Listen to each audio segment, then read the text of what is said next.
আসসালামু আলাইকুম প্রিয় এইচএসসি 22 এবং 23 ব্যাচের শিক্ষার্থীরা, স্বাগত জানাচ্ছি তোমাদেরকে আজকের লাইভে। অনেকদিন পর তোমাদের সাথে দেখা হচ্ছে আজকের ক্লাসে। আজকে আর কি আগামীকাল তোমাদের যারা রাজশাহী বিশ্ববিদ্যালয়ে যারা পরীক্ষা দিবা, তোমাদের সবার জন্য শুভকামনা। সবাই আর কি একটু যারা যুক্ত হয়েছো, আমরা একটু অপেক্ষা করবো বাকিদেরও যুক্ত হওয়ার জন্য।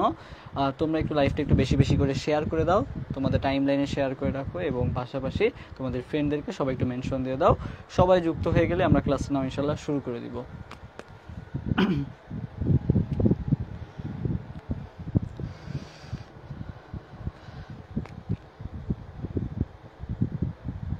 তোমরা একটু বেশি বেশি লাইভটা শেয়ার করে দাও, ওকে?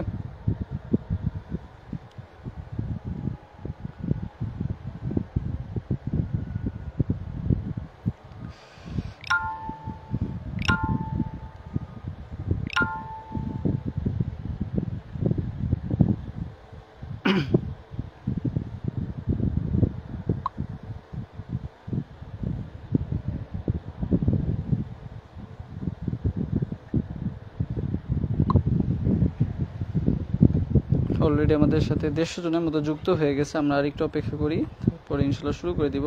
আমরা একটু গ্রুপটা লিঙ্কটা একটু সবাই একটু বেশি বেশি শেয়ার করে দাও, ওকে? সবাই একটু লিঙ্কটা বেশি বেশি শেয়ার করে দাও। আমরা এখনই শুরু করে দিব ইনশাল্লাহ।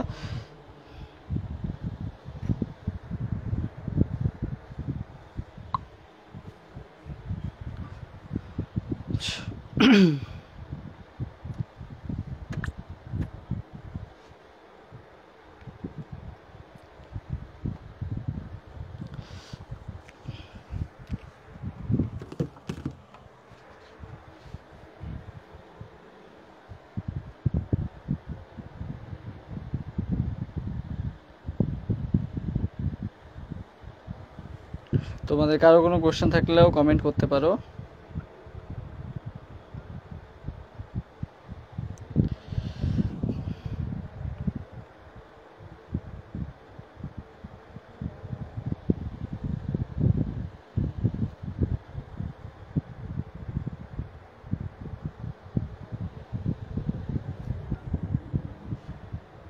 আচ্ছা, চলো শুরু করে দিই, আর বেশি দেরি না করে। আমাদের মেনশন করা এবং শেয়ার করা শেষ অলরেডি, তোমরা একটু শেয়ার করে দিবা। ওকে, ডান।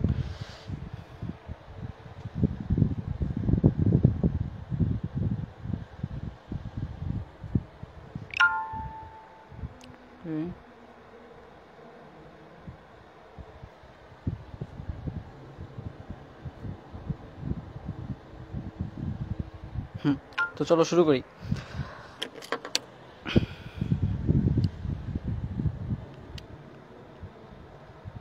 আচ্ছা, তো দেখি তোমরা কে কি কমেন্ট করলে, একটু কমেন্টগুলো অ্যান্সার দিয়ে নি, তারপরে শুরু করে দিব। মিতা আক্তার নিপা কমেন্ট করছে আসসালামু আলাইকুম। তুষার কমেন্ট করছে আসসালামু আলাইকুম। আচ্ছা, তানজিলা খাতুন কমেন্ট আসসালামু আলাইকুম। হ্যাঁ, সবাইকে ওয়ালাইকুম আসসালাম। তো চলো আর কি শুরু করে দিই।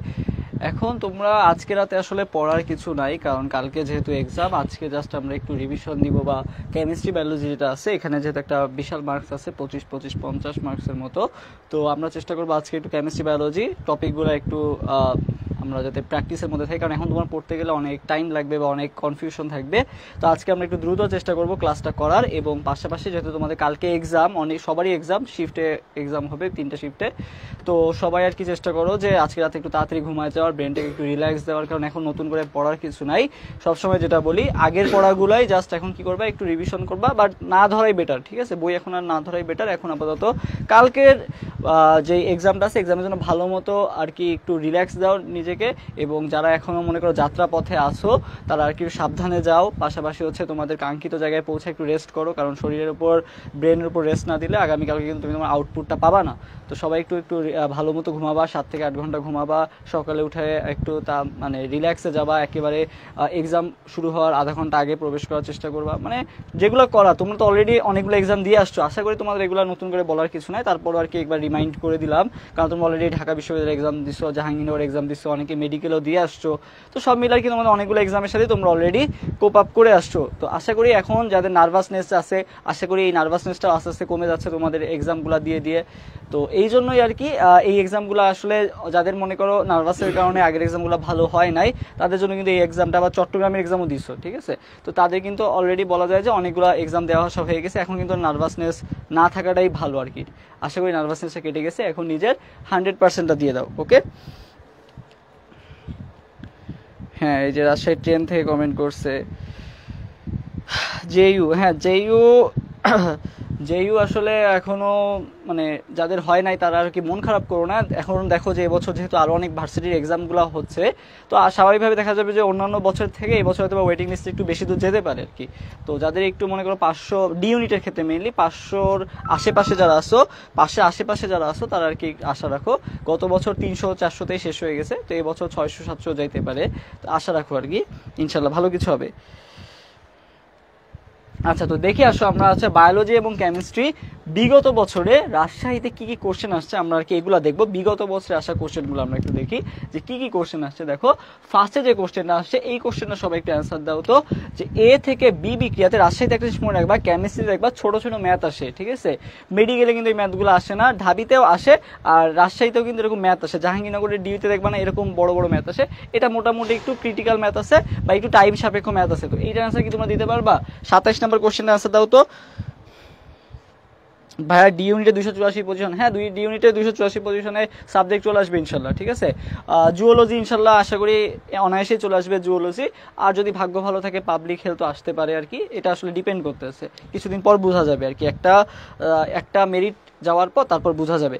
তো আসলে দেখি যে এরপর অ্যান্সারটা কি বলছে। তবে তোমার মনে হয় যে আমার মনে হয় যে তোমার এই মুহূর্তে উচিত যে কতদূর যাবে না যাবে এটা না ভেবে এখন উচিত যেটা সেটা হচ্ছে পরবর্তী এক্সামের জন্য ভালো মতো প্রিপারেশন নেওয়া, ঠিক আছে। পরে দেখা যাবে, হইলে তো আলহামদুলিল্লাহ, যদি না হয় কোনো কারণে তুমি যে হওয়ার মতো যে একটা করে যে এই প্রিপারেশনের যে ঘাটতিটা পড়তেছে এটার কারণে কিন্তু তোমারই লস। তো ওইটা এখন পরে, আপাতত তুমি সামনের এক্সামে ফোকাস দাও, ওইটা ইনশাল্লাহ চলে আসবে, ঠিক আছে।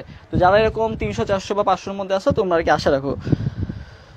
আচ্ছা, তো যেটা বললাম সবাই 27 নম্বর কোশ্চেনটা আনসার দাও, যে 27 নম্বর কোশ্চেনে কি বলছে দেখো, যে এ থেকে বি তৈরি হচ্ছে। আচ্ছা, আজকে কলমের কালিটা একটু চেঞ্জ করে নি, সবুজ।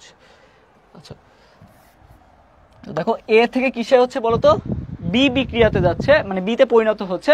তো তোমার এর ঘনমাত্রা দেওয়া আছে, মানে বিক্রিয়কের ঘনমাত্রা দেওয়া আছে কত, 0.475 মোল পার লিটার, ঠিক আছে।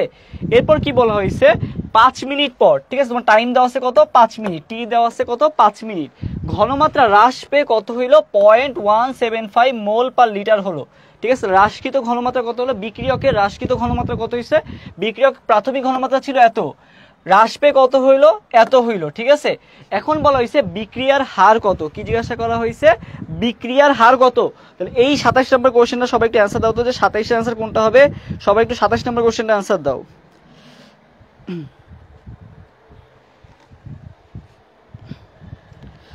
দেখি কার কি আগে অ্যান্সার দাও তোমরা, তারপরে আচ্ছা, তো দেখো আমরা জানি যে সূত্রটা কি বলতো, সূত্রটা হচ্ছে বিক্রিয়কের ক্ষেত্রে হচ্ছে মাইনাস বসে, ঠিক আছে, minus del C by del T. কেন মাইনাস বসে, কারণ বিক্রিয়কের ঘনমাত্রা হ্রাস পাচ্ছে আর উৎপাদের ঘনমাত্রা কি হচ্ছে বলতো, বৃদ্ধি পাচ্ছে। এই জন্য উৎপাদের সূত্র যদি তুমি ইউজ করো সেক্ষেত্রে প্লাস ইউজ করি আমরা, আর যখন বিক্রিয়ক ইউজ করবো তখন হচ্ছে মাইনাস সাইনটা চলে আসে, কারণ হচ্ছে বিক্রিয়কের ঘনমাত্রা হ্রাস পায় বলেই তো এটা উৎপাদে চলে যাচ্ছে। ঘনমাত্রা হ্রাস পেয়ে কি হচ্ছে, উৎপাদের দিকে যাচ্ছে, তাই না। তাহলে বিক্রিয়কের ঘনমাত্রা হ্রাস পায় বলে আমরা মাইনাস সাইন দ্বারা বুঝাই কি বলতো, হ্রাস পাওয়া বুঝাচ্ছে, ঠিক আছে। তাহলে কি হবে, minus del C by del T. এখন ডেল সি কিভাবে বের করে, ডেল সি বের করে হচ্ছে তোমার পরিবর্তিত ঘনমাত্রা কত হয়েছে, দেখো তো পরিবর্তিত ঘনমাত্রা হয়েছে 0.175 মাইনাস আগে কত ছিল 0.475 ভাগ কত হবে বলো তো, ভাগ টি। টি কত আছে, টি হচ্ছে 5 ইন্টু তোমার কত মিনিট, মিনিটে আছে 5 মিনিট, তাহলে সেকেন্ডে নিলে কত হবে 300 সেকেন্ড, ওকে 300 সেকেন্ড। এটুকু আমরা বুঝলাম, আর সামনে যত মাইনাস আছে, তো এটা বিয়োগ করা কিন্তু খুবই ইজি, দেখো এখানে কত আছে, 300, তোমার হচ্ছে 475 আছে।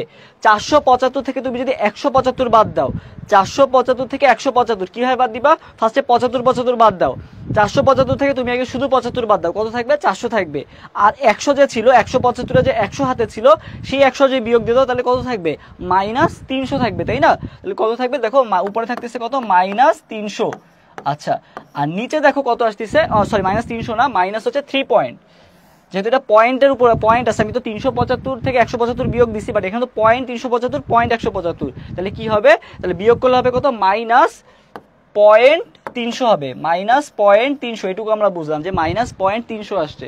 আচ্ছা, আর নিচে কত আছে দেখো, নিচে আছে কত, 300 আছে, নিচে আছে কত, শুধু 300 আছে, ঠিক আছে, নিচে আছে কত, শুধু 300। আচ্ছা, তুমি যখন দশমিকটা উঠায় দাও, দশমিকটা উঠাই দিলে কত আসবে, একের পর কয়টা শূন্য আসবে বলো তো, একের পর হচ্ছে তোমার 3টা শূন্য আসবে, একের পর 3টা শূন্য, এরপর কাটাকাটি করে দাও, কত থাকলো, 1/1000, কত থাকলো, 1/1000 থাকলো, 1 কত থাকলো বলো তো, 1 তোমার 1000 থাকলো, ঠিক আছে। 1/1000 মানে কত বলো তো, 1/1000 মানে কত, 1/1000 মানে হচ্ছে তোমার 0. দশমিকের পর কয়টা সংখ্যা, 3টা সংখ্যা হবে, 1/1000 মানে কত, 0.001, 1/1000 মানে কত, 0.001। এটা আশা করি ক্লিয়ার। এটা হচ্ছে এইভাবে ম্যাথে করবা, সেটা হচ্ছে দশমিকের পর কয়টা সংখ্যা আছে দেখো, 1/1000, কয়টা সংখ্যা, 3টা শূন্য, তাহলে পয়েন্টের পরও কয়টা সংখ্যা হবে, 3টা সংখ্যা হবে, ঠিক আছে। যেই কয়টা শূন্য থাকবে সেই কয়টা কি হবে বলো তো, সংখ্যা হবে, ভাগ করার পর সেই কয়টা তুমি সংখ্যা পাবা। 1/1000, 1000-এ কয়টা শূন্য আছে, 3টা শূন্য আছে, তাহলে সংখ্যাটা কত হবে, 0.001, মানে 3টা সংখ্যা হবে আর কি, ঠিক আছে। তো এইটুকু কি সবার ক্লিয়ার, 27 অ্যান্সার কি সবার ক্লিয়ার, তাহলে অ্যান্সার কোনটা হবে বলো তো, 27 অ্যান্সার তাহলে কোনটা হবে দেখো, 0.001টা আমার কোথায় আছে দেখো, 0.001 আছে অপশন ডি তে, তাইলে 27 অ্যান্সার হবে কত, 27 এর অ্যান্সার হবে ডি নাম্বারটা। সবাই দেখি তো কে কে এটা সঠিক অ্যান্সার দিতে পারছো।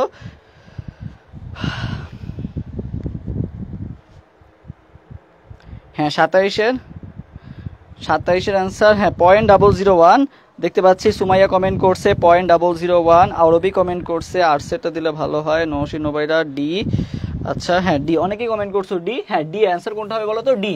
তো এটা কি সবাই বুঝতে পারছো, ম্যাথটা কি সবাই বুঝতে পারছো, যদি বুঝতে পেরে থাকো সবাই একটু কমেন্ট করো তো যে ক্লিয়ার, যারা বুঝতে পারছো তারা একটু কমেন্ট করবা যে ক্লিয়ার, হ্যাঁ বুঝতে পারছো, তাহলে এই বোঝানোটা সার্থক হবে, এত বড় একটা ম্যাথ করলাম, সবাই বুঝতে পেরে থাকো, তাহলে সবাই একটু লেখো যে ক্লিয়ার, সবাই একটু কমেন্ট করো তো দেখি ক্লিয়ার। আচ্ছা, এরপর দেখো, বিক্রিয়ার সাম্যক ধ্রুবক কেপি ও কেসির মধ্যে সম্পর্কের ক্ষেত্রে কোনটা সঠিক, এটা তোমাদের পারা উচিত। 28 নম্বর কোশ্চেনটা সবাই একটু অ্যান্সার দাও, 28-এর কোশ্চেনটার অ্যান্সার দাও সবাই। হ্যাঁ, তোমার সুপ্তি কমেন্ট করছে ক্লিয়ার, নোবাইরা কমেন্ট করছে ক্লিয়ার। আচ্ছা, সবাই একটু 28 নম্বর কোশ্চেনের অ্যান্সার দাও তো, যে সাম্যক ধ্রুবক কেপি ও কেসির মধ্যে সম্পর্কের ক্ষেত্রে কোন তথ্যটি সঠিক বলা হয়েছে, কেপি আর কেসির মধ্যে সম্পর্ক। তো কেপি আর কেসির মধ্যে তোমার ডেলেন এর সাথে একটা সম্পর্ক দেওয়া আছে, যে ডেলেন এর সাথে কেপি কেসির সম্পর্ক কি।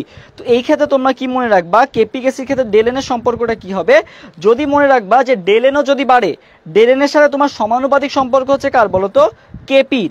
ডেলেনের সাথে সমানুপাতিক সম্পর্ক কার, কেপির, ঠিক আছে, ডেলেনের সাথে সমানুপাতিক সম্পর্ক হচ্ছে কেপির। দেখো, ডেলেন যদি বাড়ে মনে রাখবা কেপিও বাড়বে, ডেলেন বাড়লে কেপিও বাড়বে, ডেলেন 0 থেকে কমছে, তার মানে কি কেপিও কি হবে বলো তো, কমবে। কি বললাম, ডেলেন যদি বাড়ে কেপিও বাড়বে, ঠিক আছে, ডেলেন বাড়লে কে বাড়বে, ডেলেন বৃদ্ধি পেলে মনে রাখবা কেপিও বৃদ্ধি পাবে, ঠিক আছে। ডেলেন মানে হচ্ছে উৎপাদের ঘনমাত্রা মাইনাস বিক্রিয়কের ঘনমাত্রা হচ্ছে ডেলেন। ডেলেন যদি বাড়ে তাহলে কোনটা বাড়ে বলো তো, কেপি বাড়ে।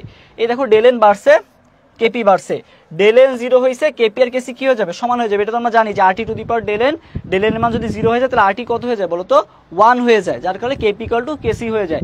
এটা আমরা জানি, বাট এইগুলোর ক্ষেত্রে আমরা কি মনে রাখবো, ডেলেন যদি 0 থেকে বড় হয় তাহলে কোনটা বড় হবে, কেপি বড় হবে, ডেলেন 0 থেকে ছোট, কে ছোট হবে, কেপি ছোট হবে। তাহলে এই অনুযায়ী অ্যান্সার কোনটা হবে বলো তো, এই অনুযায়ী অ্যান্সার হবে 28 অ্যান্সার হবে ডি নাম্বারটা, অর্থাৎ সবগুলা ডেলেনের বাড়লে বা ডেলেন বাড়লে কেপি বাড়ে, ডেলেন কমলে কেপি কমে, ঠিক আছে। তো এইটা আর কি লিখে রাখো, এখন আমাদের ব্যাখ্যায় যাওয়ার টাইম নাই, আমাদের যেহেতু সময় কম, আমাদের এটা শর্টকাট ট্রিক্সে মনে রাখতে হবে যে ডেলেন বাড়লে কে বাড়ে বলো তো, কেপি বাড়ে, ওকে।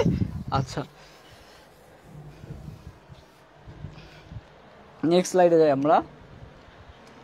দেখো, এই 29 নম্বর কোশ্চেনটার অ্যান্সার সবাই দাও তো, ম্যাক্সওয়েলের সম্ভাব্যতম বেগ, সম্ভাব্যতম বেগের ক্ষেত্রে কোনটা সঠিক, সম্ভাব্যতম বেগের ক্ষেত্রে।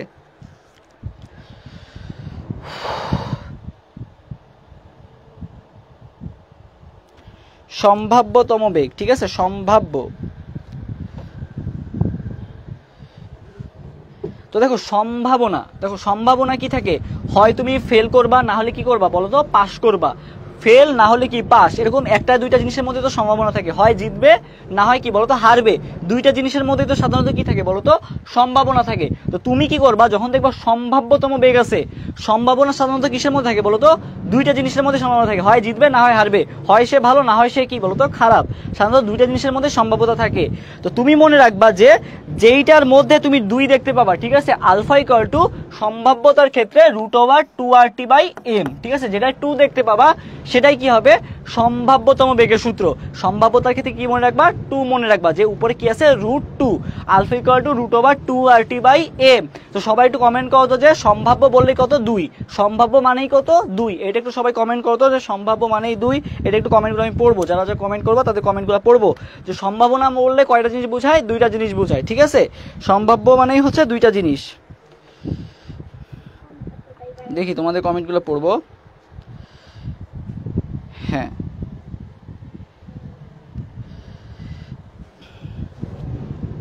হ্যাঁ, সুপ্তি কমেন্ট করছে, শাম্মী কমেন্ট করছে,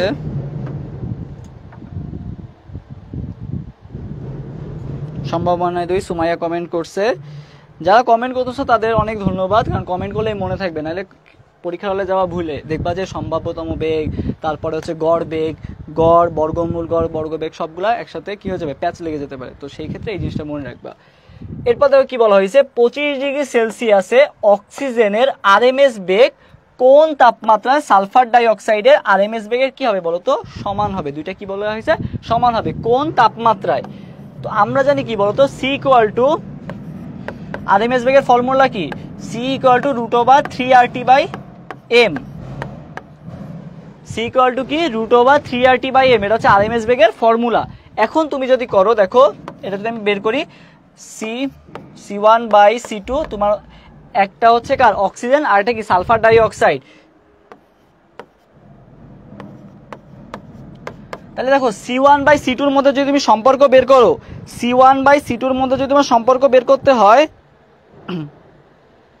আচ্ছা দেখো এইটাকে আমরা আরো ইজিলি করতে পারি। দেখো এই দেখো এটা C1, এটা মনে করো আমি ইয়ার ক্ষেত্রে করতেছি, একটা হচ্ছে অক্সিজেন আর একটা হচ্ছে সালফার ডাই অক্সাইড। দেখো অক্সিজেনের ক্ষেত্রে তুমি সি বের করলে এইটা, তারপর হচ্ছে ইয়ার ক্ষেত্রে সালফার ডাই অক্সাইডের ক্ষেত্রে CSO2 লিখলেও কি আসবে বলো তো √3RT/m লিখলাম আমি। তো এখানে দেখো এমটা হচ্ছে সালফার ডাই অক্সাইডে, তাহলে এই এমটা মনে করো আমি ধরলাম M2 আর এটাকে ধরলাম M1। আচ্ছা এই 3RT আর এই 3RT, আচ্ছা দেখো এখানে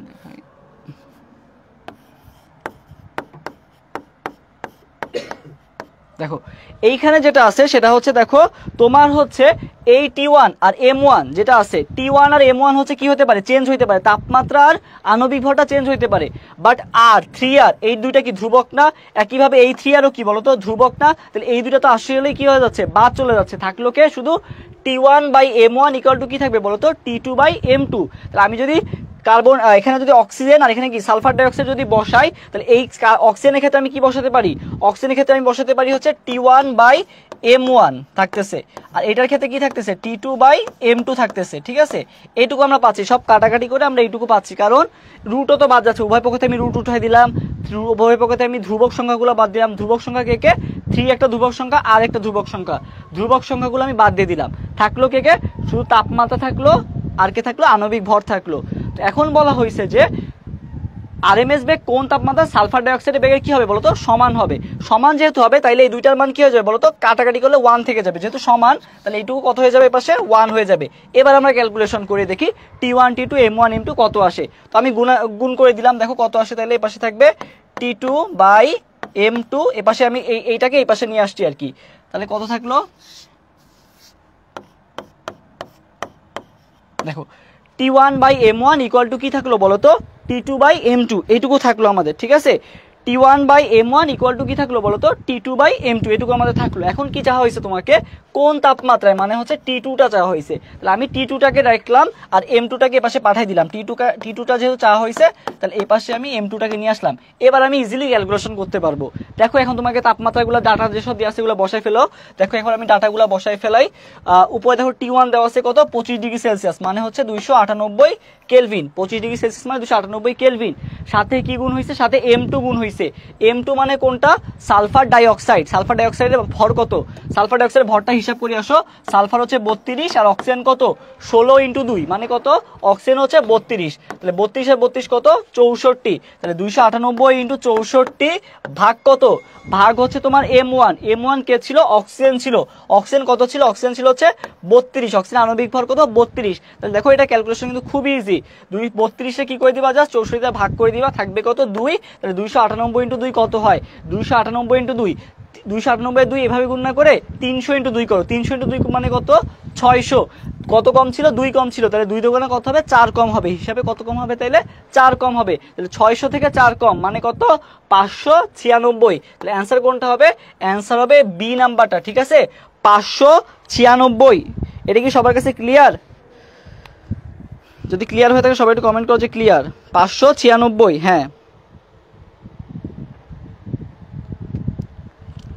596 হবে অ্যান্সার। আশা করি ক্লিয়ার।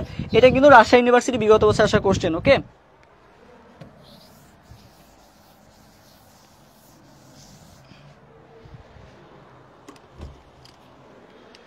আচ্ছা আমরা নেক্সট কোশ্চেনে যাই। দেখো দেখো তোমাকে কি বলা হয়েছে? নির্দিষ্ট তাপমাত্রায় 750 মিলিলিটার সম্পৃক্ত দ্রবণ, কত মিলিলিটার? 750 মিলিলিটার সম্পৃক্ত দ্রবণে 200 গ্রাম সোডিয়াম ক্লোরাইড দ্রবীভূত আছে। দ্রাব্যতা কত গ্রাম পার লিটার এককে চাইছে। দ্রাব্যতা আমরা জানি মোল পার লিটার হয়, না হলে কি গ্রাম পার লিটার হয়, ঠিক আছে? হয় মোল পার লিটার, না হলে কি বলতো গ্রাম পার লিটার হয়। এখন তোমাকে জানা হয়েছে যে দ্রাব্যতাটা কত। তো দ্রাব্যতার ফর্মুলাটা কি? দ্রাব্যতার ফর্মুলাটা কি বলতো? দ্রবের ভর ভাগ কি বলতো? দ্রবণের আয়তন। দ্রবের ভর মানে দ্রাব্যতা ইকুয়াল টু, আচ্ছা দ্রাব্যতা এস ইকুয়াল টু দ্রবের ভর ভাগ দ্রবণের আয়তন।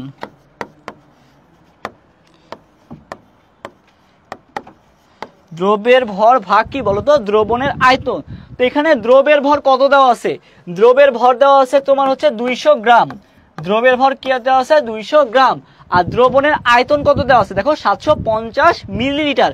বাট এখানে তো তোমাকে কিসের এককে চাইছে? লিটার এককে চাইছে, গ্রাম পার লিটার এককে চাইছে। তাহলে তোমাকে এখানে 750 মিলিটারকে কিসে নিতে হবে? আগে লিটারে নিতে হবে। লিটার নিতে গেলে কি করতে হয়?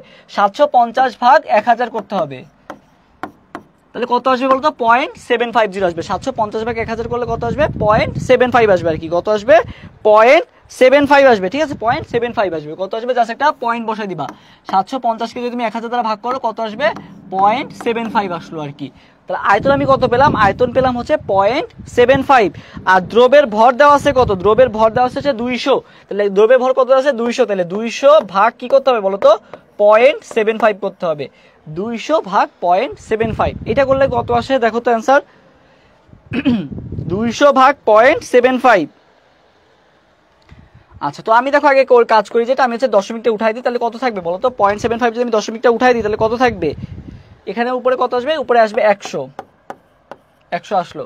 এখন দেখো 75কে আমি যদি 200 দ্বারা ভাগ করি, 75 দোগুণা কত? 75 আর 75 মিলে কত হয়? 70 আর 70 140। 75 দোগুণা কত হয়? 150। 75 কত হয়? 150। তাহলে দেখো আমি যদি 3-এর কাছাকাছি 2 করলে আমি তুমি যদি 150 সাথে আরো 75 যোগ করো তাহলে কত আসবে? 225 আসবে। কত আসবে? 225 আসবে, ঠিক আছে? 75 সাথে 150 যোগ করলে 225 আসবে। তাহলে এটা 2 পয়েন্ট সামথিং হবে, 2.5 এর উপরে 2.8 সামথিং হবে, ঠিক আছে? কত হবে বলো তো? 2.8 সামথিং হবে। এটা আমরা বুঝতে পারতেছি ক্যালকুলেশন দিয়ে যে 2.8 সামথিং হবে বা 2.7 এর আশেপাশে হবে। তাহলে কত আসলো দেখো? 2.7 আসবে। যদি আমি 200 কে 75 দ্বারা মানে 75 কে যদি আমি 200 দ্বারা ভাগ করি তাহলে 2.7 এর আশেপাশে কিছু একটা আসবে। আর সাথে যেহেতু 100 গুণ আছে, তাহলে 2.7 কে আমি 100 দ্বারা যদি গুণ করি তাহলে কত আসবে বলো তো?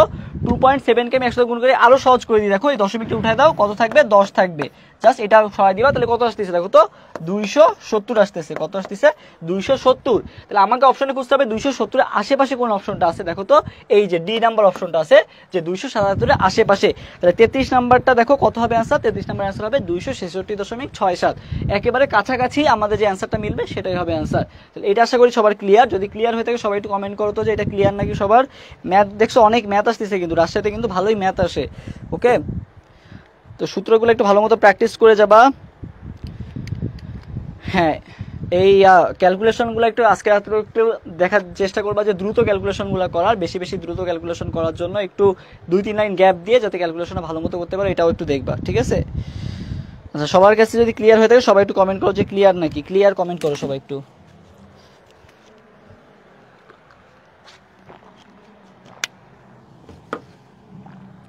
যদি ক্লিয়ার হয়ে থাকে সবাই একটু কমেন্ট করো যে ক্লিয়ার।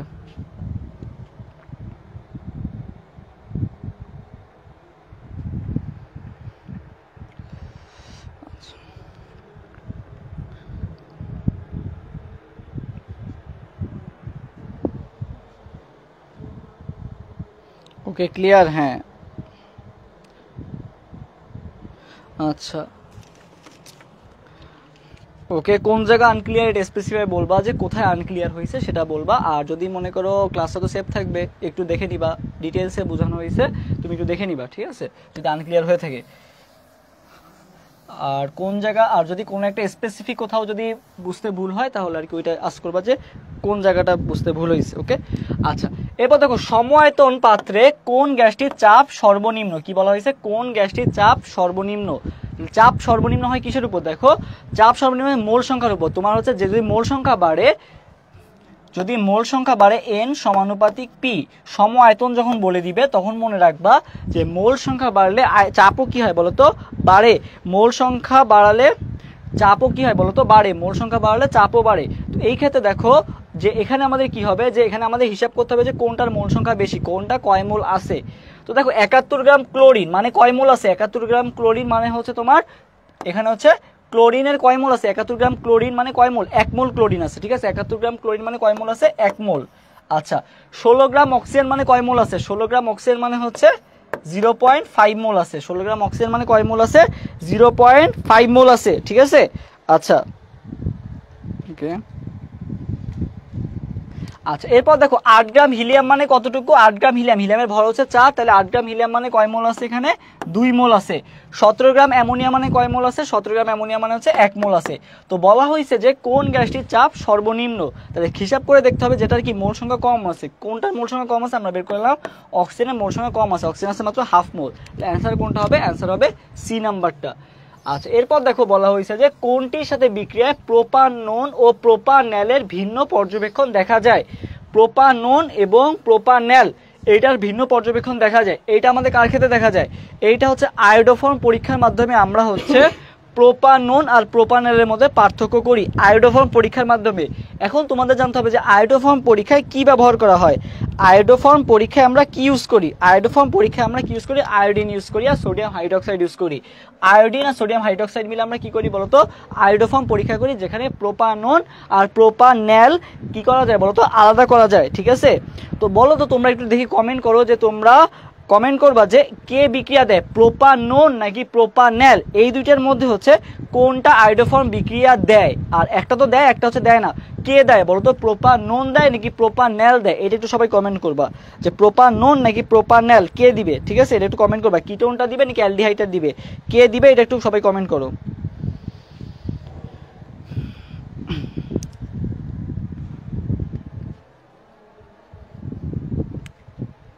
আচ্ছা এরপর দেখো কার্যকরী মূলকে একক ও দ্বিবন্ধন উভয়ই থাকলে কোন বিক্রিয়া ঘটে। তো একক বন্ধন যখন থাকে তখন হচ্ছে প্রতিস্থাপন এবং অপসারণ দুইটাই ঘটে। একক থাকলে প্রতিস্থাপন প্লাস অপসারণ হচ্ছে দুইটাই ঘটবে, একক থাকলে দুইটাই ঘটে। ডাবল থাকলে কি ঘটে, ডাবল থাকলে হচ্ছে তোমার ঘটবে হচ্ছে সংযোজন, ডাবল থাকলে কি ঘটে, সংযোজন ঘটে। আর হচ্ছে একক আর ডাবল যদি দুইটা একসাথেই থাকে, একক এবং ডাবল দুইটা, একজন লিখছে প্রোপানল, একজন লিখছে প্রোপানল, আচ্ছা দুইজনে লিখছে প্রোপানল, আচ্ছা ওকে না মনে রাখবা প্রোপানন যেটা আছে, প্রোপানন মানে কিটোন, কিটোন হচ্ছে আয়োডোফর্ম পরীক্ষা দিবে, তারপর হচ্ছে অ্যালডিহাইড আয়োডোফর্ম পরীক্ষা দেয় না, কে দেয়, কিটোন দিবে, মনে রাখবা কে দিবে, কিটোন দিবে, মানে হচ্ছে প্রোপাননটা দিবে, ঠিক আছে, প্রোপানল দিবে না। CH3 CO মূলক যাদের আছে, কার আছে, কিটোনের আছে, অ্যালডিহাইডের নাই, CH3 CO মূলক যাদের আছে তারাই দিবে, ঠিক আছে। আচ্ছা এরপর দেখো যেটা বলতেছিলাম সেটা হচ্ছে প্রতিস্থাপন এবং অপসারণের যে কাহিনীটা। তো যখন আর কি একক বন্ধনও থাকবে দ্বিবন্ধন দুইটাই প্রেজেন্ট থাকবে, তখন কোনটা দিবে, তখন হচ্ছে মনে রাখবা শুধু প্রতিস্থাপনটা দিবে, ঠিক আছে? তখন কোনটা দিবে, শুধুমাত্র প্রতিস্থাপন দিবে। একক বন্ধন থাকলে প্রতিস্থাপন দিবে, অপসারণ দিবে। ডাবল বন্ড থাকলে সংযোজন দিবে। একক এবং ডাবল দুইটাই থাকলে কোনটা দিবে, শুধুমাত্র কোনটা দিবে, প্রতিস্থাপনটা দিবে। এইটা মাথায় রাখবা। নেক্সট স্লাইডে যাই। 41 নাম্বার কোশ্চেনের সবাই অ্যান্সার দাও। 41 অ্যান্সার কোনটা হবে? 41 আর 42 এই দুইটা কোশ্চেন অ্যান্সার সবাই দাও। 41 আর 42 নাম্বার কোশ্চেনের অ্যান্সার সবাই দাও।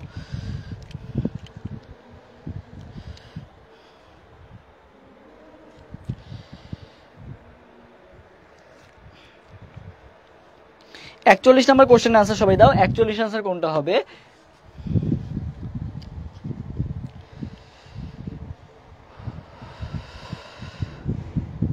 আচ্ছা দেখি 41 অ্যান্সার তো কার কোনটা অ্যান্সার হয়। আচ্ছা, তো এখানে একটা জিনিস মনে রাখবা, যখন তুমি মনে রাখবা অ্যালকোহলিক দিবা, ঠিক আছে? অ্যালকোহলিক দিতে পারো আর অ্যাকুয়াস দিতে পারো। অ্যালকোহলিক আর অ্যাকুয়াস, অ্যালকোহলিক দিলে কখনো অ্যালকোহল উৎপন্ন হয় না, ঠিক আছে? অ্যালকোহল দিলে উৎপন্ন হয় হচ্ছে অ্যালকিন, অ্যালকোহল দিলে অ্যালকিন উৎপন্ন হয়। আর অ্যাকুয়াস দিলে উৎপন্ন হয় কি? অ্যাকুয়াস দিলে উৎপন্ন হয় হচ্ছে অ্যালকোহল। মানে অ্যাকুয়াস দিলে তোমার উৎপন্ন হবে কোনটা? এই অ্যালকোহলটা উৎপন্ন হইতো। আর অ্যালকোহল দিলে কি উৎপন্ন হইতো? অ্যালকোহল দিলে উৎপন্ন হইতো অ্যালকিনটা, ঠিক আছে? কি বললাম আরেকবার বলি, যদি তুমি KOH অ্যালকোহলিকটা দাও তাহলে উৎপন্ন হবে কে? অ্যালকিন। আর যদি ইয়া দাও, তুমি হচ্ছে অ্যাকুয়াসটা দাও, অ্যাকুয়াসটা দিলে কে উৎপন্ন হবে? অ্যালকোহলটা উৎপন্ন হবে, ঠিক আছে? অ্যালকোহল কখনো উৎপন্ন হবে না। অ্যালকোহল উৎপন্ন করতে হলে অ্যাকুয়াস দিতে হবে। আর যদি তুমি অ্যালকোহল দাও তাহলে উৎপন্ন হবে কি? অ্যালকিনটা উৎপন্ন হবে, ঠিক আছে? তাহলে এই দুইটা কি আছে আমার? ভুল দেওয়া আছে। আচ্ছা, এরপর দেখো আরেকটা আছে, মানে সালফিউরিক অ্যাসিড। তুমি যদি কনসেন্ট্রেট যদি দাও, মানে ঘন সালফিউরিক অ্যাসিড যদি দাও, সেক্ষেত্রে কি উৎপন্ন হবে? সেক্ষেত্রেও তোমার অ্যালকিন উৎপন্ন হবে। তো আমরা একটা জিনিস মনে রাখলাম যে অ্যালকোহলের সাথে যখন তুমি নিরোধক হিসেবে সালফিউরিক অ্যাসিড ইউজ করো, তখন পানি অপসারিত হয়ে যায়। এখান থেকে কি অপসারিত হয়ে যায়? পানিটা অপসারিত হয়ে যায়, যার ফলে কি উৎপন্ন হয় বলতো? অ্যালকিন উৎপন্ন হয়। তাহলে এইটার অ্যান্সার কোনটা হবে? এইটার অ্যান্সার হবে সি নাম্বারটা। এ আর বি তে ভুল আছে, এ আর বি উল্টাই দিছে তোমাকে, ঠিক আছে? অ্যান্সার হবে সি নাম্বারটা। কোন আয়নে +3 জারণ সংখ্যার পরমাণু আছে? 42 নাম্বারটা দেখি তো, অ্যান্সার দাও তো। 42 অ্যান্সার, এটা তো ম্যাথ, এটা অ্যান্সার কোনটা হবে? 42 অ্যান্সার। আচ্ছা সবাই ক্লাসে মনোযোগ দাও, ক্লাস করো, ক্লাসে মনোযোগ দাও। হ্যাঁ 42-এর এ, 42-এর এ। এক্ষেত্রে তুমি হচ্ছে দেখো, যদি অপশন তোমার মিলে যায় যেটা, ওইটা অ্যান্সার দিয়ে দিবা। দেখো ClO2- আমি যদি বের করি, তাহলে দেখো ক্লোরিন কত, এখানে কার বের করতে হবে? আমার ক্লোরিনের বের করতে হবে, ঠিক আছে? তাহলে ক্লোরিন আমরা এখানে বের করি। দেখো ক্লোরিন আমরা X ধরলাম, প্লাস হচ্ছে অক্সিজেন কত? অক্সিজেন হচ্ছে -2, তাহলে -2 ইন্টু কত বলতো? 2 ইকুয়াল টু আমি কত ধরবো? ইকুয়াল টু ধরবো আমি, যেহেতু মাইনাস দেওয়া আছে পাওয়ারে, তাহলে কত হবে? Equal to -1। এটুকু আমরা বুঝলাম। তাহলে x ইকুয়াল টু কত আসবে? দেখো তো, x ইকুয়াল টু এই পাশে আসতেছে কত? -4 ওপাশে গেলে কি হয়ে যাবে? +4। তাহলে +4 আর ওপাশে তো -1ই আছে, তাহলে কত আসতেছে বলতো? +3 আসছে। তাহলে আমার অপশন এ যেহেতু মিলেই গেছে, আমার আর কষ্ট করে আর বের করার দরকার নাই। তাহলে অ্যান্সার কোনটা হবে? 42-এর এ নাম্বারটা। এরপর 45-এর অ্যান্সারটা সবাই দাও। 45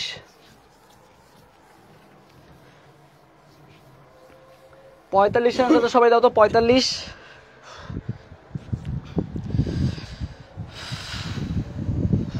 অ্যান্সার কোনটা হবে?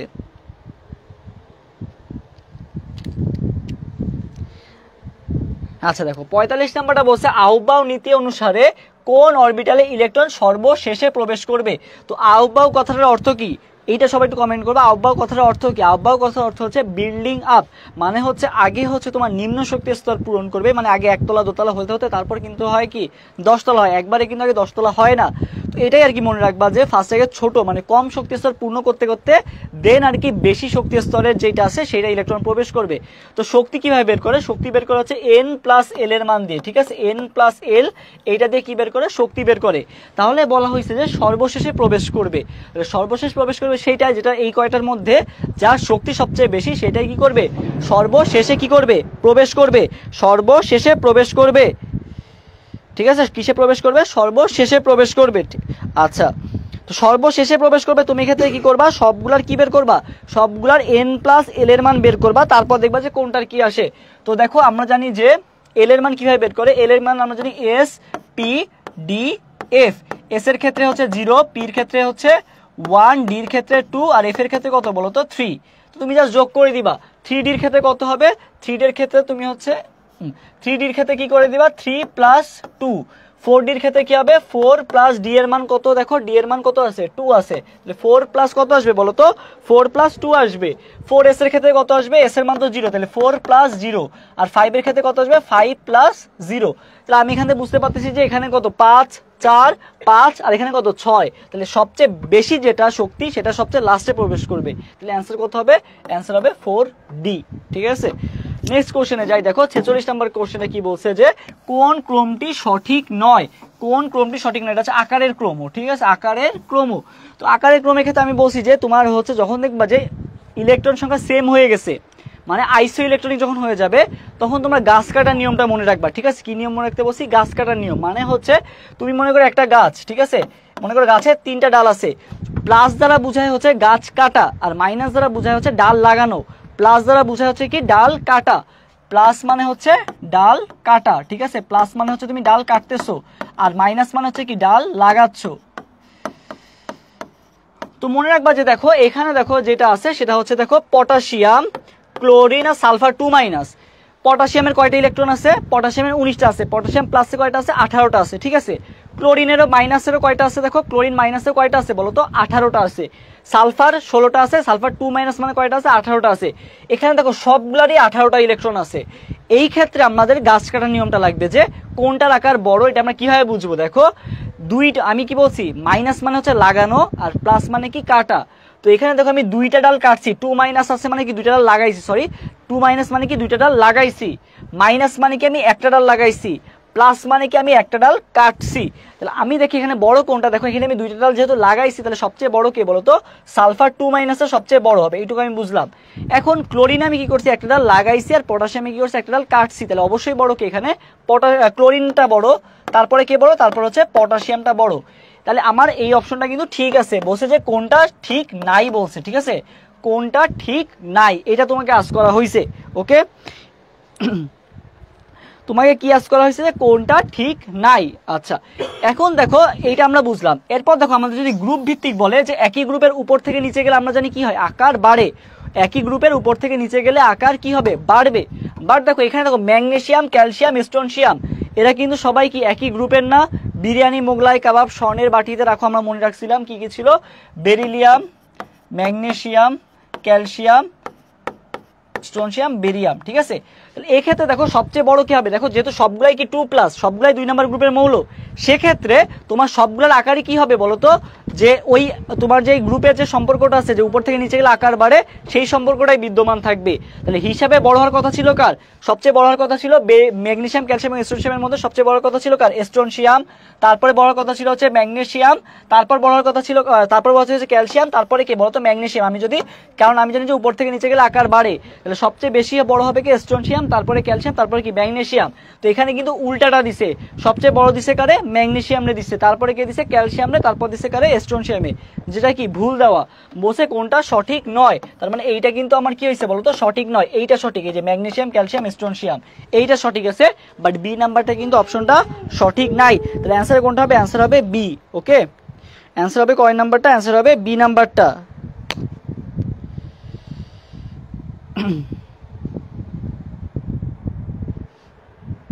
আচ্ছা একটা মিনিট,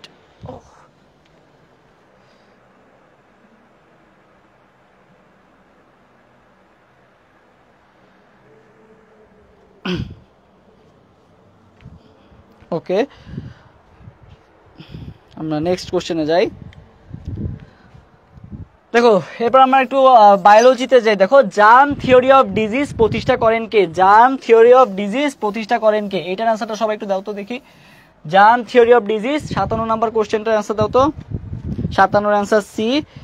আচ্ছা একজন কমেন্ট করছে এখানে, আচ্ছা ঠিক আছে ওইটা ব্লক করে দেওয়া হয়েছে, সমস্যা নেই, আর কমেন্ট করবে না, তোমরা ডিস্টার্ব করতেছে, তোমরা যারা মনোযোগ সহকারে ক্লাস করতেছো তাদের ডিস্টার্ব করার জন্য এরকম কিছু মানুষজন থাকে, তো তারে ব্লক করে দেওয়া হয়েছে, সমস্যা নাই। তুমি এবার 57 নম্বর কোশ্চেনের অ্যান্সার দাও। 57 অ্যান্সার কোনটা হবে?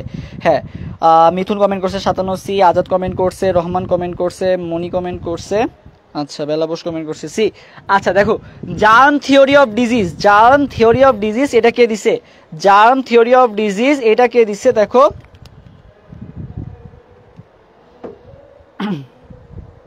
আচ্ছা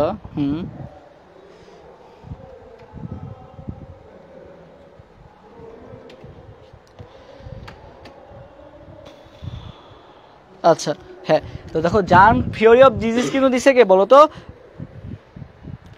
লুই পাস্তুর দিছে। কে দিছে? লুই পাস্তুর। 57 আনসার কোনটা হবে? 57 আনসার হবে সি নাম্বারটা, লুই পাস্তুর দিছে জার্ম থিওরি অফ ডিজিজ।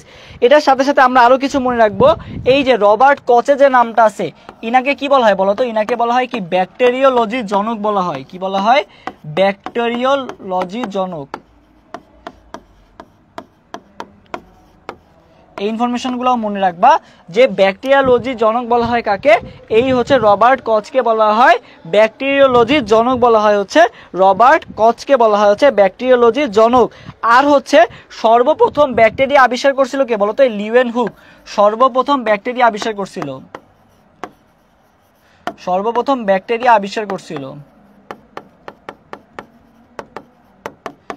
সর্বপ্রথম ব্যাকটেরিয়া আবিষ্কার যদি বলে তাহলে বলবা লিউয়েনহুক, তারপর হচ্ছে ব্যাকটেরিওলজির জনক বললে বলবা হচ্ছে রবার্ট কচ, আর হচ্ছে জার্ম থিওরি অফ ডিজিজ যদি বলে তাহলে বলবা কে? লুই পাস্তুর। এই ইনফরমেশনগুলো পাশাপাশি মনে রাখবা, ঠিক আছে?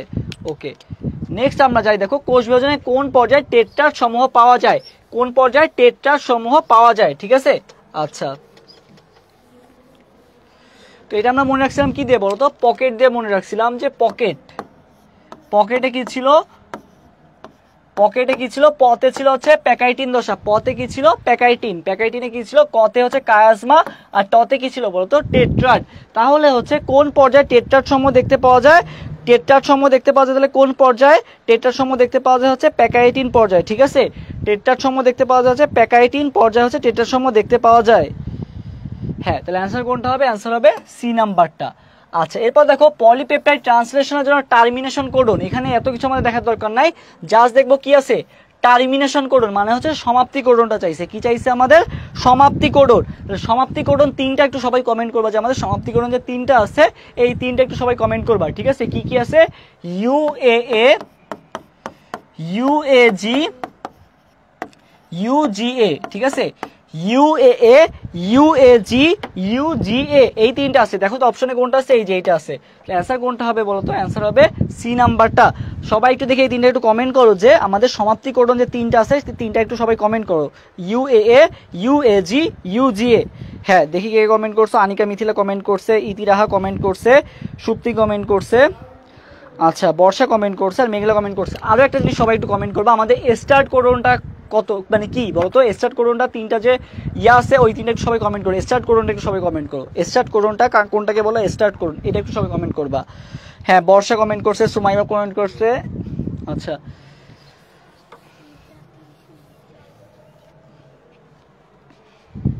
হ্যাঁ তোমার হচ্ছে রাহাত কমেন্ট করছে এইউজি, রাহা কমেন্ট করছে এইউজি, মন্ডল কমেন্ট করছে এইউজি, হ্যাঁ সুমাই কমেন্ট করছে এইউজি। তোমার বা আগস্ট মাসে হচ্ছে কোডনটা শুরু হয়। আগস্ট মাস আমরা লিখি কি দিয়ে? আগস্ট মাস লিখি হচ্ছে, আগস্ট মাস শুরু হচ্ছে এইউজি দিয়ে শুরু হচ্ছে আগস্ট মাসটা। এইউজি দিয়ে মনে রাখবা কি আমাদের হচ্ছে শুরুর কোডন কোনটা? এইউজি হচ্ছে শুরুর কোডনটা, যেটাকে বলা হয় কি বলতো? মিথিওনিন। কি বলা হয়? মিথিওনিন, এটাও বলে রাখলাম। মানব জীবনে জিনোমে বেস পেয়ারসের সংখ্যা কত? কিসের সংখ্যা বলছে? বেস পেয়ারের সংখ্যা। বেস পেয়ারের সংখ্যা কত? বেস পেয়ারের সংখ্যা, আচ্ছা হ্যাঁ ঠিক আছে তোমাদের অ্যান্সারগুলো। মানব জিনোমে বেস পেয়ারের সংখ্যা বলছে। বেস পেয়ারের সংখ্যা মনে রাখবা। বেস পেয়ারের সংখ্যা লিখতে কয়টা ওয়ার্ড? দেখো বেস পেয়ারের সংখ্যা মনে রাখবা। বেস মানে হচ্ছে 3, বেস লিখতে 3টা ওয়ার্ড। পেয়ার মানে কয়টা? দেখো পেয়ারে লিখতে কয়টা? 1 2 3, মানে 3000। বেস পেয়ারে কয়টা মনে রাখবা? 3000টা। বেস পেয়ার কত? 3000। বেস পেয়ার হচ্ছে 3000। সবাই একটু কমেন্ট করতো যে কত মিলিয়ন? 3000 মিলিয়ন, ঠিক আছে? 3000 মিলিয়ন, বিলিয়ন না কিন্তু 3000 মিলিয়ন। সবাই একটু কমেন্ট করতো যে 3000 মিলিয়ন। মানব জীবনে বেস পেয়ার সংখ্যা যদি বলে তাহলে মনে হয় 3000 কি? মিলিয়ন। সবাই কমেন্ট করবো সেভাবে 3000 দিয়ে এম দিবা, ঠিক আছে? 3000 দিয়ে এম মানে হচ্ছে কি? 3000 মিলিয়ন। বেস পেয়ারের সংখ্যা হচ্ছে 3000 মিলিয়ন। আচ্ছা, এরপর দেখো কি বলা হয়েছে? হাইডার মেসোগ্লিয়ার পুরুত্ব কত মাইক্রোমিটার? মেসোগ্লিয়া আমাদের থাকে মেসোডার্ম, হাইডার কি তোমার এপিডার্মিস এবং গ্যাস্ট্রোডার্মিসের মধ্যে কি থাকে? মেসোগ্লিয়া থাকে। মেসোগ্লিয়া হচ্ছে অকোষীয় থকথকে জেলিনায় পদার্থ, যেটার পুরুত্বটা খুবই ইম্পর্টেন্ট, পরীক্ষায় আসে। সেটা হচ্ছে কত মাইক্রোমিটার পুরু? মনে রাখবো হচ্ছে 0.1 মাইক্রোমিটার পুরু। কত মাইক্রোমিটার পুরু? 0.1 মাইক্রোমিটার পুরু। আচ্ছা, ঘাস ফড়িং এর হৃদযন্ত্রে কয়টা প্রকোষ্ঠ বিদ্যমান? কয়টা প্রকোষ্ঠ ঘাস ফড়িং এর হৃদযন্ত্রে কয়টা প্রকোষ্ঠ বলো তো? ঘাস ফড়িং এর হৃদযন্ত্রে হচ্ছে তোমার 7টা প্রকোষ্ঠ বিদ্যমান। কয়টা প্রকোষ্ঠ বিদ্যমান? 7টা। কয়টা? 7টা প্রকোষ্ঠ বিদ্যমান। আচ্ছা, একটা কমেন্ট করবা যে ঘাস ফড়িং এ কয়টা অ্যালারি পেশি দেখতে পাওয়া যায়? কয়টা অ্যালারি পেশি? অ্যালারি পেশি সংখ্যাটা একটু সবাই কমেন্ট করবা। কয়টা অ্যালারি পেশি দেখতে পাওয়া যায়? অ্যালারি পেশির সংখ্যা, অ্যালারি পেশির সংখ্যাটা একটু সবাই কমেন্ট করবা তো। ঘাস ফড়িং এ অ্যালারি পেশির সংখ্যা পাওয়া যায় কয়টা? অ্যালারি পেশির সংখ্যাটা একটু সবাই কমেন্ট করবা। 12টি। হ্যাঁ, যদি বলে কয় জোড়া তাহলে বলবা হচ্ছে 6 জোড়া, যদি বলে কয়টা তাহলে বলবা কয়টা? 12টা। এটা ক্লিয়ার? আশা করি ক্লিয়ার। তাহলে প্রকোষ্ঠ কয়টা? প্রকোষ্ঠ হচ্ছে 7টা। প্রকোষ্ঠগুলোর মাঝখানে কি থাকে? অ্যালারি পেশি থাকে, দুই পাশে থাকে, এর জন্য কয়টা হয় তোমার হচ্ছে 12টা থাকে। 7টার মধ্যে থাকে তো এই জন্য একটা কম থাকে আর কি। কয়টা থাকে? 6টা করে, টোটাল 12টা থাকে আর কি, মানে 12টা। আচ্ছা, সুস্থ মানুষ প্রতিদিন কত মিলিলিটার লালা ক্ষরণ করে? ঠিক আছে, 1200 থেকে 1500 মিলিলিটার। 1200 থেকে কত মিলিলিটার লালা ক্ষরণ করে? 1200 থেকে 1500 মিলিলিটার লালা ক্ষরণ করে। লালায় পানির পরিমাণটা কত বলো তো? লালায় পানির পরিমাণটা কত? এটা একটু সবাই কমেন্ট করতো যে লালায় পানির পরিমাণটা কত? লালায় পানির পরিমাণটা সবাই একটু কমেন্ট করবা। আচ্ছা, দেখো কোনটি রেস্ট্রিকশন এনজাইম নয়? কি বলা হয়েছে?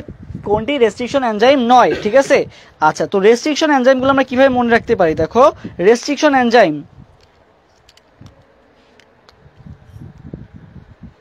আচ্ছা, তো তোমরা সবাই এইচপি ল্যাপটপের নাম শুনছো না? কি ল্যাপটপ বলো তো? HP laptop. এইচপি ল্যাপটপ আছে না? তো তুমি মনে করো তোমার বাম হ্যান্ডে করে একটা এইচপি ল্যাপটপ নিয়ে গেলা। ঠিক আছে, বাম হাতে করে, বাম হ্যান্ড, ঠিক আছে, বাম হাত মানে হচ্ছে হ্যান্ড, বাম হ্যান্ডে করে কি করলা? একটা কি করে নিয়ে গেলা বলতো? এইচপি ল্যাপটপ নিয়ে গেলা। ঠিক আছে, কি ল্যাপটপ? HP laptop. তাহলে বাম হাতে করে কি করে নিয়ে গেছে? একটা এইচপি ল্যাপটপ নিয়ে গেছে। এগুলো হচ্ছে রেস্ট্রিকশন এনজাইমগুলোর নাম। বামতে হচ্ছে কি বলতো? বামতে কি বলতো? বামতে হচ্ছে বাম হাই। বামতে কি? বাম হাই। বামতে হচ্ছে কি? বাম হাই। ঠিক আছে, হ্যান্ডে হচ্ছে কি? হ্যান্ডে মনে বা হিন্ড। হ্যান্ডে হচ্ছে হিন্ড 3। হ্যান্ডে হচ্ছে কি? বাম হাত, যেটা বললাম হাত মানে হচ্ছে হিন্ড 3। একটাতে মনে রাখবা কি? একটাতে হচ্ছে ইকো। একটাতে কি? ইকো আরআই। ঠিক আছে, আর এইচপিতে কি? এইচপি ল্যাপটপ যেটা বললাম এইচপি এর 2। এগুলো সব হচ্ছে কিসের নাম? রেস্ট্রিকশন এনজাইমগুলোর নাম। বাম হাতে করে কি নিয়ে গেছো? একটা এইচপি ল্যাপটপ নিয়ে গেছো। তাহলে বামতে কি? বাম হাই। তারপরে হ্যান্ডে হচ্ছে কি? হিন্ড 3। আর হচ্ছে ইকোতে কি মনে রাখতে? একটাতে মনে রাখতে বলছি ইকো আরআই। আর হচ্ছে এইচপি ল্যাপটপে বলছি কি? HP A2। ঠিক আছে, এগুলো সব কি? রেস্ট্রিকশন এনজাইমগুলোর নাম। তাহলে কোনটা থাকে না? অল পিও নামে কিছু ছিল, অল পিও নামে কিছু ছিল না। তাহলে বলছে কোনটা রেস্ট্রিকশন এনজাইম নয়? অ্যান্সার হবে ডি নাম্বারটা। ঠিক আছে, ওকে।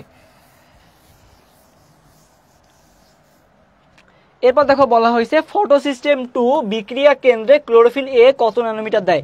ফটোসিস্টেম 1 আছে আর ফটোসিস্টেম 2 আছে। ঠিক আছে, সবাই একটু কমেন্ট করবো তো যে ফটোসিস্টেম 1টা কত দেয়। আমি ফটোসিস্টেম 2টা বলে দিচ্ছি তোমাদের, সবাই একটু কমেন্ট করবো যে ফটোসিস্টেম 1টা কত দেয়। ফটোসিস্টেম 1টা কত দেয়?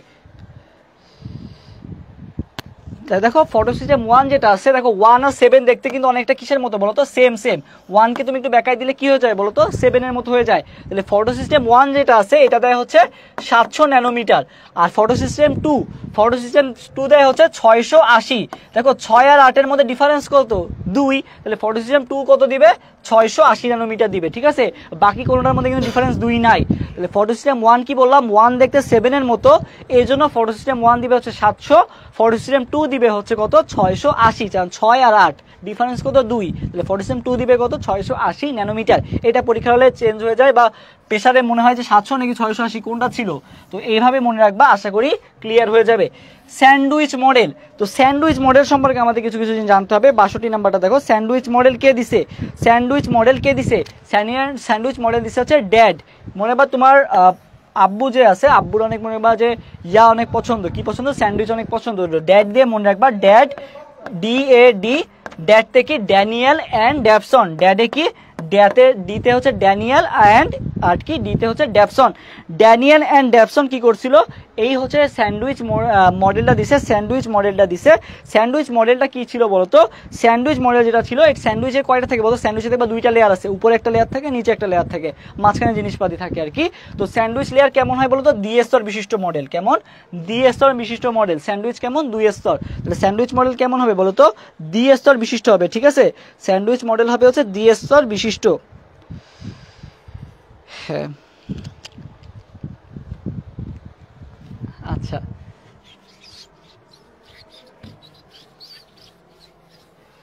নেক্সট আমরা যাই কোশ্চেনে।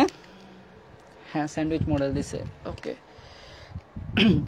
আচ্ছা সবাই আরেকটা কমেন্ট করো তো দেখি, আইসবার্গ মডেল যেটা আছে, আইসবার্গ মডেলটা কে দিছে বলো তো, আইসবার্গ মডেলটা কে দিছে। আচ্ছা দেখো, কোষের ট্রাফিক পুলিশ কোনটা, এটা আমরা জানি যে কোষের ট্রাফিক পুলিশ কাকে বলা হয়, গোলজি বডিকে বলা হয়, বা প্যাকেজিং কেন্দ্র কাকে বলা হয়, গোলজি বডিকে বলা হয়, ঠিক আছে। ট্রাফিক পুলিশ এগুলো সব কাকে বলা হয়, গোলজি বডিকে বলা হয়।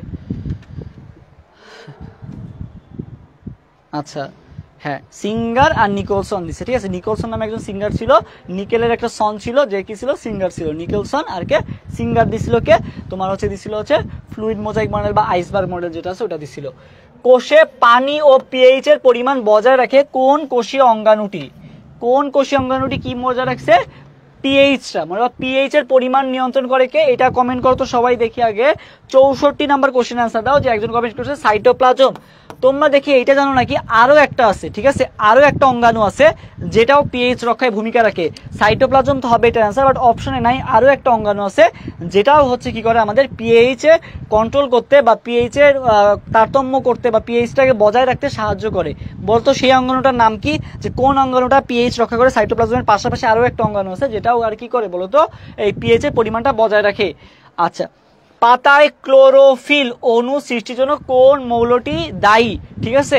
তো মনে রাখবা যে ক্লোরোফিল, ঠিক আছে, ক্লোরোফিল আমরা যখন ম্যাগি নুডলস খাই আমরা কিন্তু ফিল করতে পারি যে আমরা গরম খাচ্ছি বা একটা ফিল আসে, ঠিক আছে। তো মনে হয় ম্যাগি নুডলস দিয়ে মনে হয় ম্যাগনেশিয়াম, ম্যাগনেশিয়াম কি করতে পারি আমরা, ফিল করতে পারি। তাহলে ক্লোরোফিল ম্যাগনেশিয়াম, ঠিক আছে, ক্লোরোফিল কি ম্যাগনেশিয়াম দিয়ে মনে রাখবা। হ্যাঁ এই যে আনিকা মিথিলা কমেন্ট করছে, আদর কমেন্ট করছে কোষ গহ্বর, হ্যাঁ অ্যাবসলিউটলি রাইট, এটা কিন্তু অনেক ইম্পর্টেন্ট একটা অবজেক্টিভ। সেটা হচ্ছে যদি এখানে দেখতে যে সাইটোপ্লাজম না থাকতো, যদি কোষ গহ্বর থাকতো, অ্যান্সার কিন্তু হতো কোষ গহ্বর। অ্যান্সার কিন্তু অনেকটা কোষ গহ্বর আছে, কারণ এখানে অপশনে নাই যেহেতু, এখানে এসে সাইটোপ্লাজম। তাহলে সাইটোপ্লাজম আর কি বলতো, কোষ গহ্বর, ওকে অ্যান্সার। আচ্ছা, কোষ ঝিল্লির মোট শুষ্ক ওজনের কত ভাগ লিপিড, কোষ ঝিল্লির মোট শুষ্ক ওজনের কত ভাগ লিপিড, এইটার আনসার কত হবে বলতো, লিপিডের পরিমাণটা কত।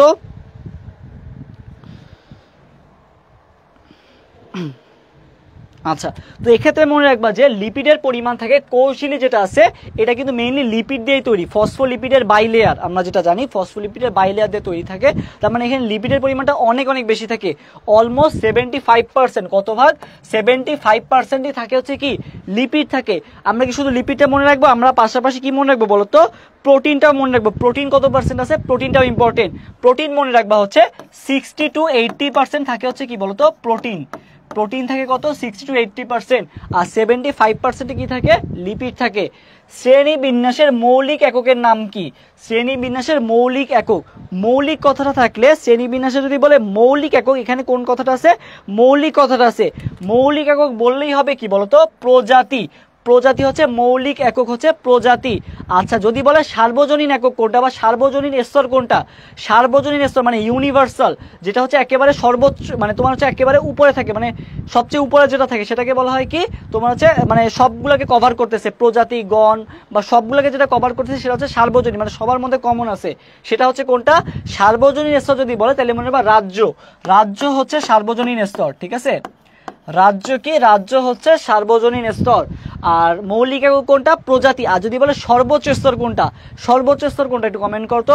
সার্বজনীন বললাম প্রজাতি, মৌলিক বললে তোমরা বলবা, মৌলিক বললে বলবা প্রজাতি, সার্বজনীন বললে বলবা হচ্ছে রাজ্য বা কিংডম। আর যদি বলে সর্বোচ্চ স্তর কোনটা, সর্বোচ্চ স্তর কোনটা হবে, সবাই একটু কমেন্ট করতে দেখি যে সর্বোচ্চ স্তর কোনটা, সর্বোচ্চ স্তরটা একটু কমেন্ট করবা যে সর্বোচ্চ স্তর কোনটা।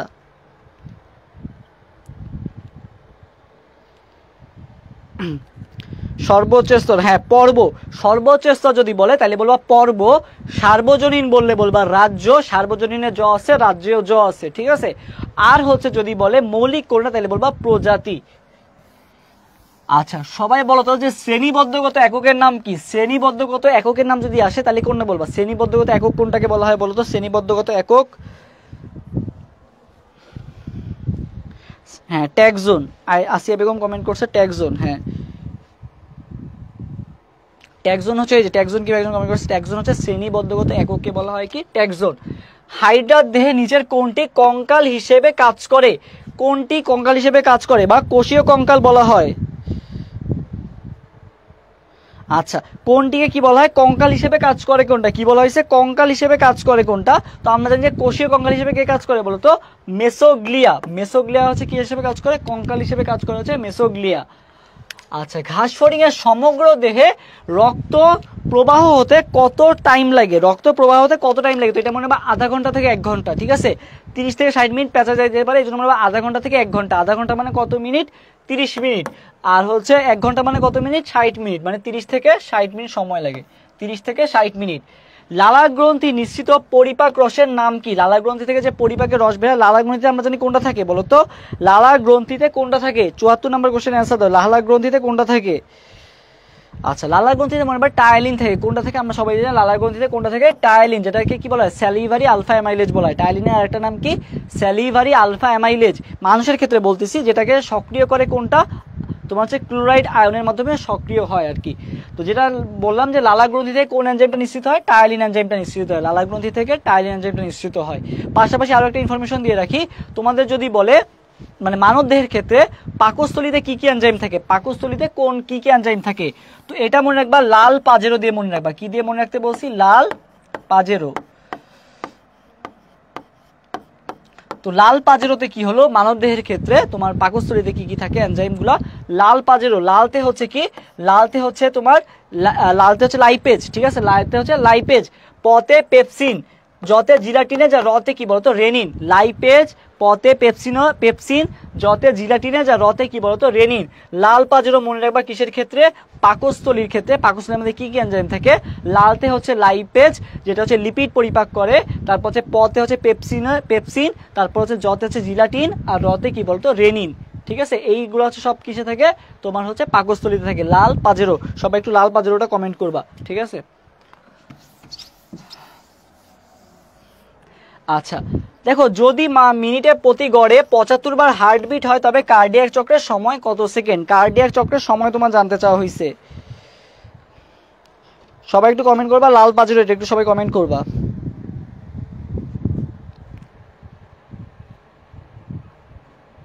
হ্যাঁ তোমরা এটা পড়েই আসছো যে গড়ে যদি 75 বার হার্টবিট হয় তাহলে কার্ডিয়াক চক্রের সময়কাল কত বলো তো? এটা আমাদের পড়েই আসা হচ্ছে 0.8 সেকেন্ড। বাট আমাদের যেটা লাগবে সেটা লাগবে হচ্ছে ডায়াস্টোল আর সিস্টোলের একটা কাহিনী আছে, বুঝছো? অ্যাট্রিয়ামের ডায়াস্টোল, অ্যাট্রিয়ামের সিস্টোল, ভেন্ট্রিকলের ডায়াস্টোল, ভেন্ট্রিকলের সিস্টোল আছে, তাই না? তো অ্যাট্রিয়ামের ডায়াস্টোল, অ্যাট্রিয়ামের কি আছে বলতো? সিস্টোল আছে। ভেন্ট্রিকলের ডায়াস্টোল আছে, ভেন্ট্রিকলের কি আছে বলতো? সিস্টোল আছে। আচ্ছা তো এই অ্যাট্রিয়ামের ডায়াস্টোল, অ্যাট্রিয়ামের সিস্টোল, এই দুইটা মিলে হচ্ছে কত? 0.8 সেকেন্ড। তাহলে আমরা যে কোনো একটা মুখস্থ করবো। যদি আমরা ডায়াস্টোলটা মুখস্থ করি, অ্যাট্রিয়ামের ডায়াস্টোল যদি মুখস্থ করি বা এবং ভেন্ট্রিকুলার ডায়াস্টোল যদি মুখস্থ করি, আমরা সিস্টোলটা এমনি পেয়ে যাবো। কিভাবে? 0.8 থেকে জাস্ট বিয়োগ দিয়ে দিব। ডায়াস্টোলটা যদি বিয়োগ দিয়ে দিই তাহলে আমরা সিস্টোলটা পেয়ে যাবো। তো আমরা মনে রাখবো ভিডি, ভিডির ক্ষেত্রে মনে রাখবা ভিডি হচ্ছে 0.5, আর এডি মনে রাখবা কত? 0.7। এডি 0.7, ভিডি 0.5। ভি হচ্ছে দেখো রোমান সংখ্যা কিসের মতো দেখতে বলো তো? 5-এর মতো দেখতে। ভি কিসের মতো দেখতে? রোমান 5-এর মতো দেখতে, তাই না? এই জন্য ভিডি হচ্ছে কত? 0.5 সেকেন্ড। আর এডি মনে রাখবা যে এডি হচ্ছে কত? 0.7 সেকেন্ড। তাহলে দেখো এসি যদি আসে, মানে অ্যাট্রিয়ামের সিস্টোল যদি আসে, তাহলে তুমি টোটাল কত টাইম লাগে? 0.8 সেকেন্ড লাগে। আর সিস্টোলের টাইম লাগতেছে 0.7। তাহলে 0.7 থেকে 0.8 বিয়োগ দিয়ে দিবা, তার মানে কতটুকু আসলো? 0.1 সেকেন্ড আসলো। একইভাবে ভেন্ট্রিকুলার সিস্টোল তাহলে কত আসবে? 0.5, 0.8 থেকে বিয়োগ হয়ে যাবে, তার মানে কত থাকবে বলো তো? 0.3 থাকবে। তাহলে সবাই একটু কমেন্ট করবা তো এডি হচ্ছে 0.7, এডি হচ্ছে কত? 0.7। এটা একটু সবাই কমেন্ট করবা। এডি হচ্ছে কত? 0.7। হ্যাঁ ঠিক আছে।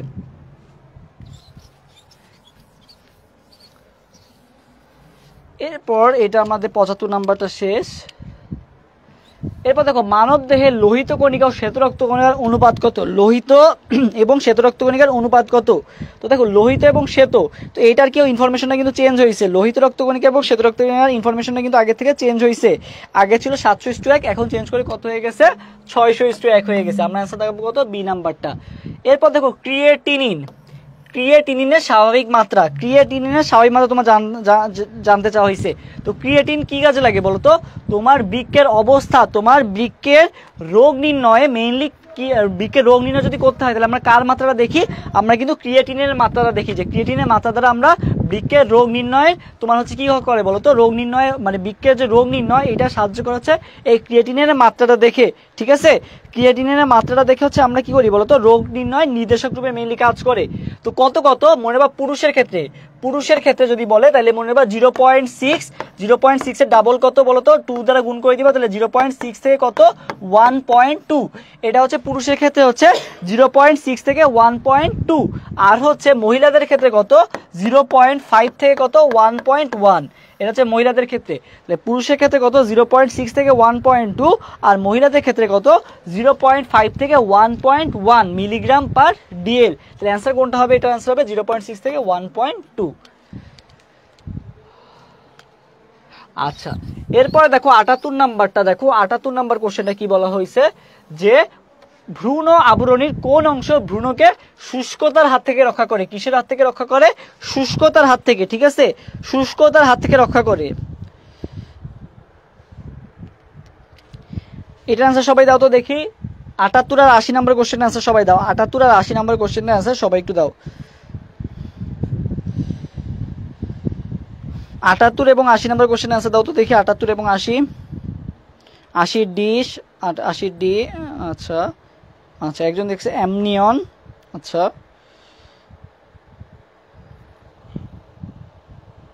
আচ্ছা, হ্যাঁ, তো মনে রাখবা অ্যামনিয়ন, ঠিক আছে? অ্যামনিয়নের কাজ কি? অ্যামনিয়ন হচ্ছে তোমার শুষ্কতার হাত থেকে রক্ষা করার কাজ যেটা আছে এটা রক্ষা করে কে?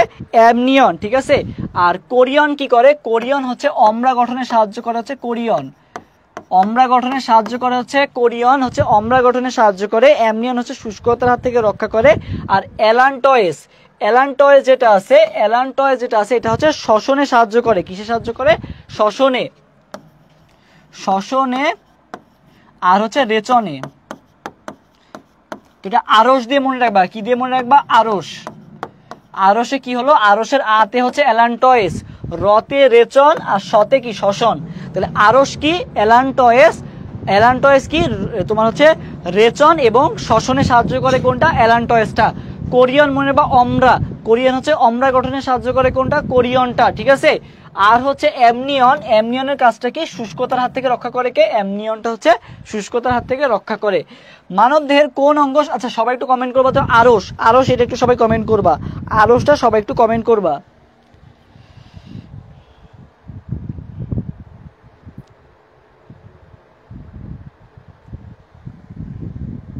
সবাই একটু আরসটা কমেন্ট করবা, দেখি কমেন্টটা পড়বো আর কি। সবাই একটু আরসটা কমেন্ট করবা। হ্যাঁ আরস, আরস, হ্যাঁ সবাই কমেন্ট করছে। আচ্ছা, মানব দেহে কোন অঙ্গে গ্লাইকোজেন জমা থাকে? মনে রাখবা মানব দেহে গ্লাইকোজেন হচ্ছে মেইনলি বা গ্লাইকোজেন সঞ্চয় ভূমিকা আছে, ঠিক আছে? মানব গ্লাইকোজেনে দেখবা সঞ্চয় ভূমিকা আছে। তো সরি, যকৃতে দেখবা সঞ্চয় ভূমিকা আছে। তো সঞ্চয় ভূমিকার মধ্যে দেখবা তোমার হচ্ছে গ্লাইকোজেন সঞ্চয় করে কে? এই যকৃত হচ্ছে গ্লাইকোজেন সঞ্চয় করে। তো এই মনে রাখবা কত গ্রাম গ্লাইকোজেন সঞ্চয় করতে পারে? 100 গ্রাম। কত গ্রাম? 100 গ্রাম গ্লাইকোজেন সঞ্চয় করতে পারে। তোমার যকৃতে যে সঞ্চয় ভূমিকা আছে, সঞ্চয় ভূমিকাগুলো মনে রাখবা হচ্ছে মিনার,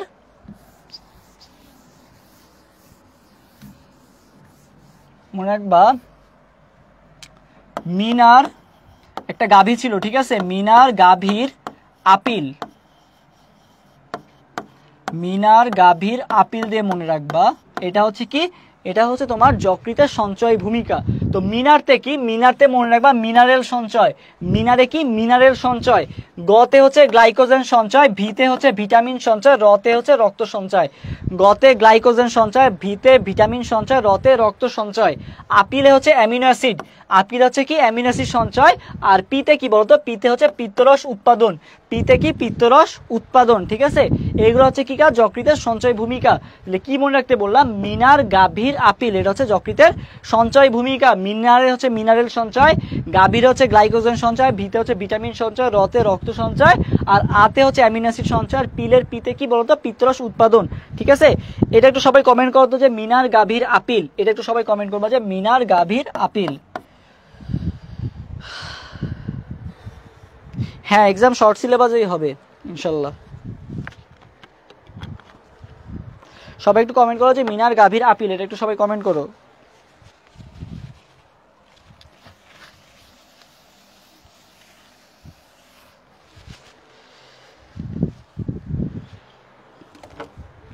তো এই পর্যন্ত আর কি আজকে ক্লাসটা ছিল তোমাদের জন্য আসা। হ্যাঁ, মিনার, গাভীর, আপিল কে কে কমেন্ট করছো, মন্দিরা পল কমেন্ট করছো, জান্নাতুল বর্ষা কমেন্ট করছো, সুপ্তি কমেন্ট করছো। আচ্ছা, হ্যাঁ, মিনার দিয়ে হচ্ছে, মিনারে হচ্ছে মিনারেল, মিনার দিয়ে হচ্ছে কি মিনারেল সঞ্চয়, ঠিক আছে। গাভীর গতে হচ্ছে গ্লাইকোজেন সঞ্চয়, ভিতে হচ্ছে ভিটামিন সঞ্চয়, রতে হচ্ছে রক্ত সঞ্চয়, আর ইয়াতে হচ্ছে 1500 ঘন সেন্টিমিটার রক্ত সঞ্চয় করে, এজন্য একে বলা হয় কি বলতো, অর্গানিক ল্যাবরেটরি বা জৈব রসায়নাগার বলা হয়। কোশ্চেন রিপিট হয়, আর ইউতে কোশ্চেন অনেকগুলাই দেখবা রিপিট হয়েছে বিগত বছরে, পাশাপাশি টপিক রিপিট হয়। আজকে যে টপিক এসে এক্সট্রা টপিকগুলো পড়লাম, এগুলো আর কি পড়বা, ঠিক আছে। ওকে, তো সবার জন্য শুভকামনা রইল। সামনে তোমাদের জন্য গুচ্ছ আছে, গুচ্ছতে অনেক অনেক সিট আছে। যদি কোনো কারণে আর ইউতে চান্স নাও হয়, আশা করি ইনশাল্লাহ সবারই হয়ে যাবে, যারা আজকে লাইভটা করতেছো এবং যারা পরবর্তীতে করবা, আশা করি আর কি সবারই হয়ে যাবে ইনশাল্লাহ। তো সবার জন্য শুভকামনা রইল। আর যদি নাও হয়, সামনে তোমাদের জন্য গুচ্ছ আছে, তারপর কৃষি গুচ্ছ আছে, এগুলোর জন্য ইনশাল্লাহ ভালো মতো ট্রাই করলে অনেক ভালো কিছু করাও পসিবল। আর যাদের জাহাঙ্গীরনগর চান্স হয়ে তারা তো অবশ্যই দেখা করবা। আর হচ্ছে সামনে আমাদের গুচ্ছ এবং গুচ্ছ নিয়ে ইনশাল্লাহ কাজ হবে অনেক ভালো মতোই। সবাই আর কি আমাদের জয়কুলি পেজটা ফলো রাখবা, ইনশাল্লাহ অনেক ভালো কিছুই হবে। তো সবার জন্য শুভকামনা রইল। আর দেখা হবে ইনশাল্লাহ বিজয়। সবাই ঠান্ডা মাথায় এক্সাম দিও, একটু ভালো মতো দাগানোর চেষ্টা করবা। আর একটু কেমিস্ট্রি, বায়োলজি একটু ভেবে ভেবে দেখাবা, কারণ টাইম একটু বেশি লাগলেও সহজ আসবে, ঠিক আছে। একটু হয়তো টাইম লাগবে, বাট পারবা, টেনশনের কিছু নাই। তো বেস্ট অফ লাক সবার জন্য, শুভকামনা। আল্লাহ হাফিজ।